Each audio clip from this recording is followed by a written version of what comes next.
Hello guys, आज हम language अक्रॉसेस the curriculum में डिवाइन गिफ्ट थ्योरी के बारे में पढ़ेंगे, जिसको कि हिंदी में दिव्य उपहार सिद्धांत कहा जाता है। अगर आपको मेरी वीडियो समझ आ रही हैं, मतलब समझ आती हैं, तो प्लीज़ कमेंट करके ज़रूर बताएं। अगर नहीं आ रही तो भी ज़रूर बताएं।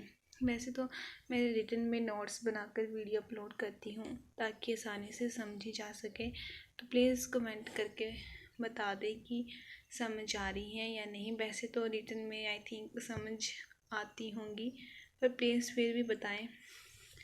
तो डिवाइन गिफ्ट थ्योरी के बारे में हम जान लेते हैं। इनको जो वो मैंने थोड़ा पॉइंट में डिस्कस किया है ताकि आसानी से समझी जा सके, क्योंकि ये वैसे समझ नहीं आती। इसमें सिर्फ ये बताया गया है कि ये भगवान के द्वारा प्रदान की गई हुई हमें भाषा है। तो इसको मैंने पॉइंट में ही डिस्कस किया है। तो सबसे पहले बात की गई है कि भाषा भगवान की दी हुई सब देनों में सबसे बहुमूल्य देन है। तो ये हम सब भी जानते हैं कि भगवान के द्वारा हमें बहुत सारी चीज़ें जो वो प्राकृतिक रूप में मिली हैं, बहुत सारी चीज़ें हैं जो प्राकृतिक हैं, जिनके बारे में हम अभी तक नहीं जानती हैं कि ये कहाँ से आई हैं, कैसे आई हैं। तो ये सारी कुछ चीज़ें जो वो बहुत ही प्राकृतिक हैं, मतलब प्राकृतिक हैं। तो उन्हीं सब चीज़ों में से जो वो एक भाषा यानी कि लैंग्वेज भी हमें भगवान के द्वारा प्रदान की गई देन है, यानी कि उपहार है। इसके साथ ही यह इंडियन फिलॉसफी पर बेस्ड है, यानी कि जो लैंग्वेज है वो भारतीय दर्शन पर आधारित है।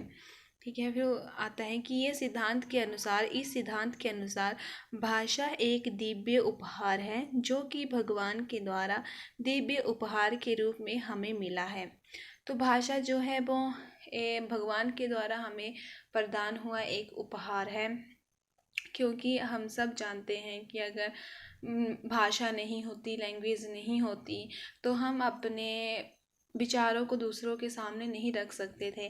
तो ये सिर्फ हम मनुष्यों को ही प्रदान है, यानी कि जानवर अपनी बातों को तो दूसरों के सामने रख नहीं सकते हैं, अपनी फीलिंग्स को बता नहीं सकते हैं, दूसरों के साथ एक्सप्रेस नहीं कर सकते हैं।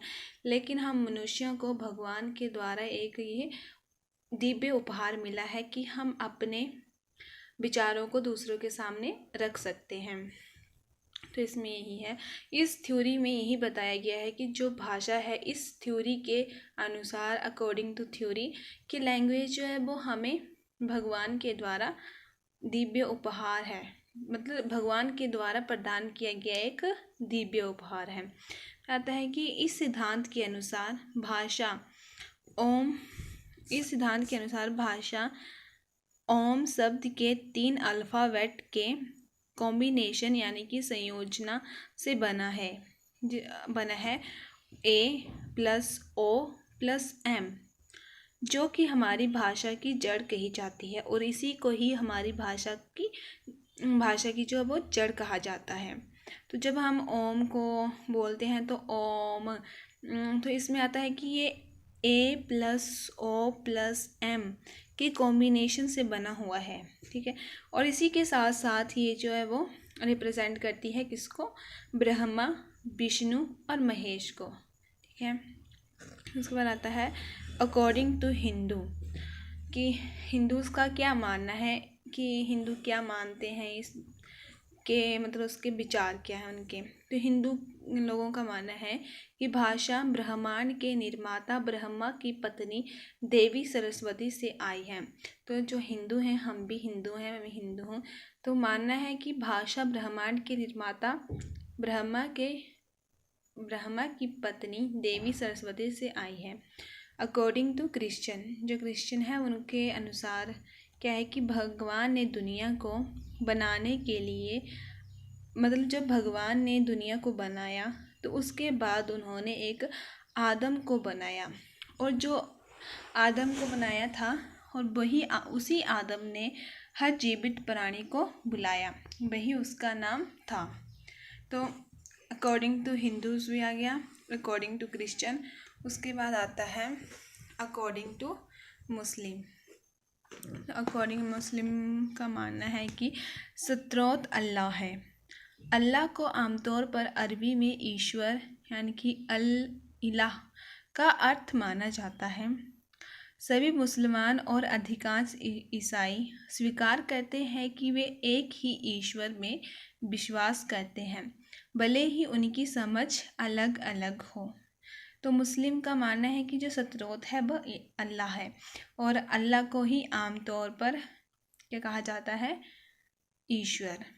ठीक है।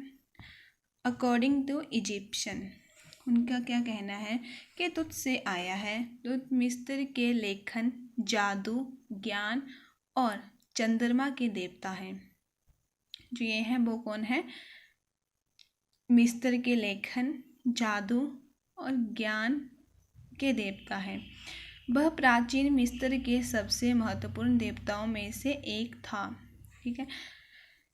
ये थ्योरी में मैंने इनको भी ऐड किया है कि अकॉर्डिंग टू मुस्लिम लोगों का क्या कहना है, क्रिश्चियन, हिंदू, ताकि ये थ्योरी मतलब थोड़ी लेंथी हो जाए। ठीक है। तो इनको भी हम ऐड कर सकते हैं इस थ्योरी में कि मानना क्या है, किस किस धर्म का मानना क्या है।